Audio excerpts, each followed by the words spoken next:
through the chicane first. It goes, well, yes, well saved, Gregor. That looked a little bit close to the edge for a moment, but he got away with that. Now, Gregor Marshall, well, he's going to have plenty to talk about when he has his coffee.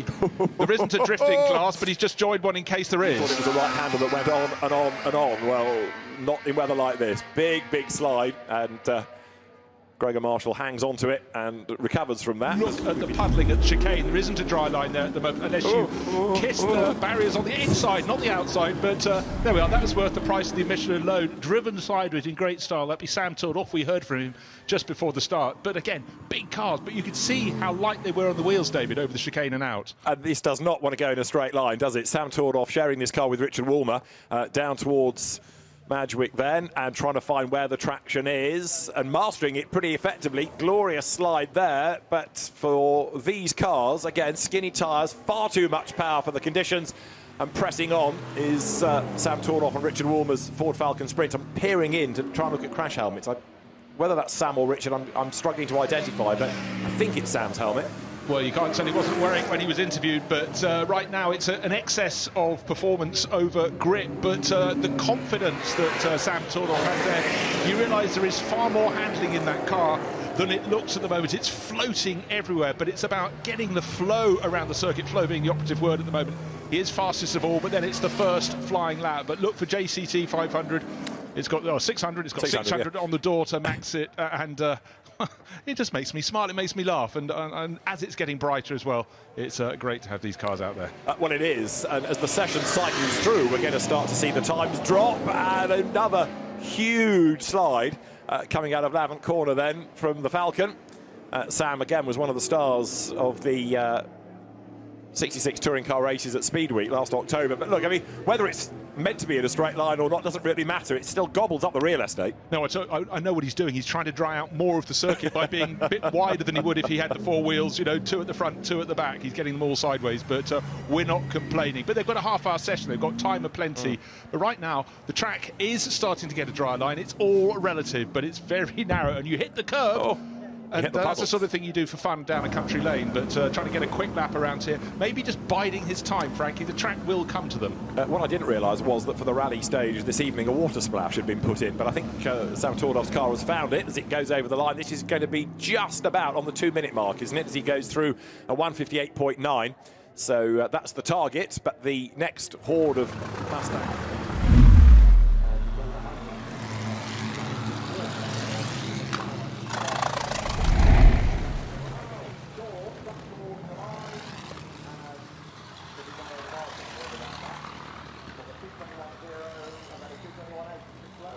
Time.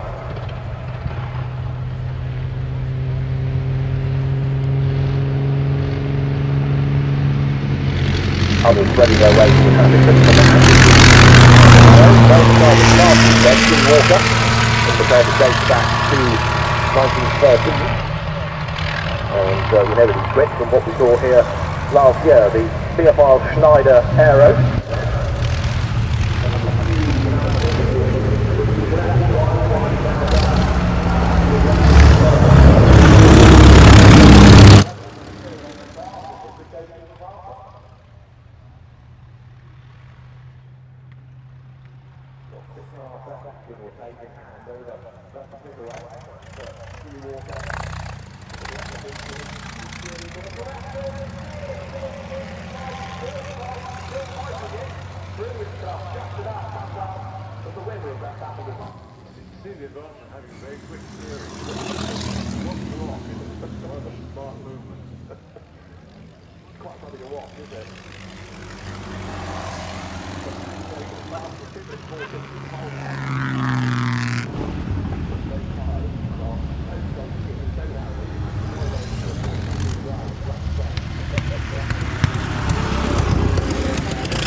When we had the V10s in Formula 1, the last really harsh sounding engine note, but to me this is super special. Yes, was it 11,200 or 10,200 RPM he said it revved to? Something unbelievable, really.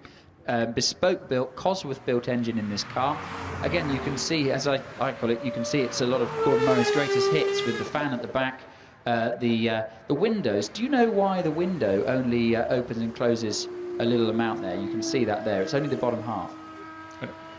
Is that because you can put your change through at the top? Probably is, yes. But also, it's when the door is so sculpted that the glass can't go down all the way inside the door. So you can't open the window all the way, hence why you've got the slightly smaller windows. Gull-wing doors as well, as you'd expect on a car like this. Again, you can see that reference back to the McLaren F1. And the other thing that's exciting, and it's not running on track here, but it is in the paddock, is that there is going to be a track-only version of this car called the T.50 Lauda. L-A-U-D-A, not L-A-O-D-E-R. So, again, an homage to the great Niki Lauda, and I think a track version of this car is going to be phenomenally special. Yeah, I saw that sitting in the paddock. It was, you know, you walk, cars are being looked at all around the paddock, but it was like bees to a honey pot there as that sat down there. It was just something to draw the eye, and as you say, the packaging is exquisite. Good news is this Gordon Murray Automotive display comes towards an end. It is getting a little bit brighter out there. The track continues to dry after this really unexpectedly wet morning, and I think from Dario Franchitti's point of view, that was probably a good thing, because yes, it will be wet in Scotland where he goes to drive it, but it was horribly wet earlier on today. But Dario's not smiling yet. He's concentrating quite hard, but I think this time around, is he doing one further lap? One more chance to... We'll get one more sound. Oh, yes, please. Popping, banging, accelerating, beautiful sound. Famous shot on the start-finish straight at Barcelona, coming down towards the first corner, sparks coming off the bottom of the car, yeah, and they are about, you know, the legendary cigarette paper apart, yeah, at 190 miles an hour. The other one for me, which actually went Nigel's way, was the move into the final corner, as was in Mexico, before they put the chicane in, at who knows what speed. Went round the outside into there. That was just breathtaking. But you're right, the images, just that this era created, that Ayrton in this car created, as the quality of the television was improving, we got onboards for the first, you know, really good quality onboards. And some of the footage is iconic even to this day. I think it really is. The cars looked amazing, and their performance was very, very obvious. As Bruno Senna starts to wind this up and get faster and faster, you can start to see the balance of the car. He's backing it off a little bit now. I don't know how many more laps, but thank you, Bruno, for showing this car properly, making us listen to that fabulous Honda V12 engine. And you can see the car moving around. You can see that it's a physical thing to drive, and you can almost imagine the downforce he's feeling on the faster corners. You can indeed, and also the bumps. You know, this is the most aero-dependent car that's driving here today by some considerable margin. And no, the quality of Goodwood surface is fantastic, but you can see bumps that you won't see in an E-Type or a Cobra. They just won't. They're not really there in those cars, but in this they are. Shall we listen to this car pass one more time? Get in a straight line, wind it up, wind it up. As we'd said, and he's catching up to the tail of Jake Hill. He's also done 2 absolute bests on this lap, and he's right there on the tail of the Capri. So it's not going to be long, is it, before Jack Tetley mounts his first proper challenge for the race lead then. So coming up to the end of lap 5, the rather twitchy-looking Chevrolet right onto the back of the Capri. Qualifying in the top 15 is part of this, but they're racing drivers. They want to win, and Jake is going to be under big, big pressure. But let's see how he's going to be able, if he can at all, fend off the grunt and go Chevrolet that lines up for a look on the inside into Madgwick. Jake able to fend him off, but they're absolutely nose to tail now for the race lead. Yeah, and I think this is where Jack Tetley is going to get a run on the way up to Ford Water. He's going to force Jake Hill through the water splash this time. Jake having to take the defensive inside line, but it's not enough. Jack has just enough of an advantage. They are literally bumper to bumper on the way through the dip. And now Jack's got the move completed on the run into St Mary's. Yeah, it didn't take Jack Tetley long, did it? But of course the weather conditions now much more favourable for the big V8 American Yak tank. The Chevrolet goes ahead of the Ford Capri, but of course now Jack Tetley is the man feeling the pressure. Jake Hill doing the chasing rather than being chased. In theory, Jack Tetley should get away, and Craig Davis third ought to be able to catch the sideways Capri as well. We've still got half to fade as Julian Majube takes the race lead. Look, he was 1.9 seconds back and he's gone through. But do not think that that is the end of the battle, because Hughie Walker will throw everything at this. Look, straight away, he's round the outside coming through St Mary's. He looks to the inside line over the rise into Lavant. He can't do it there, but I would put money on the fact that he's going to challenge through Woodcote. But take a look that Hughie Walker has when he looks forward. There's one thing you don't want to get too close to. That's the tail end, the pointed tail end of that sunbeam in front of him. Just a sort of reminder, stay away, like the tail end of a wasp, I guess, in so many ways. Exactly right, and it's been stung once, hasn't it, the Derek? So he's trying to find out, sorry, the Theophile, he's trying to find a way back ahead down towards Woodcote, but this is where break late and the bravery will shine. Hughie Walker looks over his shoulder to see where the opposition is. Julian Majube pulls away in a straight line, but it's through Woodcote where Hughie Walker will be able to brake much, much later. He throws the car in, catches it on the throttle, and should come out a little bit closer. Yes, he does. He's closer, he's quicker, he's arguably braver. Very, very sideways indeed. And look, Julian Majube suddenly has to fend off Walker because they arrive at the chicane absolutely nose to tail, ready to start the last lap. Well, it's smooth against Gung Ho. I'm putting the money on Gung Ho at the moment, and that's Hughie Walker. He's going to the outside. He is not scared to carry speed through corners. Julian Majube holding the inside line, looks across, thinks, where is that madman? Oh, he's on my outside. Is he going to go for the outside at Madgwick? I think probably not, but it's a combination of corners, and if he gets a good exit, Hughie Walker will chase him down to Fordwater, and we know when they get to St Mary's that, oh, a big, big twitch. That'll have cost him a lot of momentum, but Hughie Walker is winning arms and elbows of the day award at the moment, and an amazing catch, and I think certainly Julian Majube is thinking, which side are you going to attack me next? Because the attack is coming.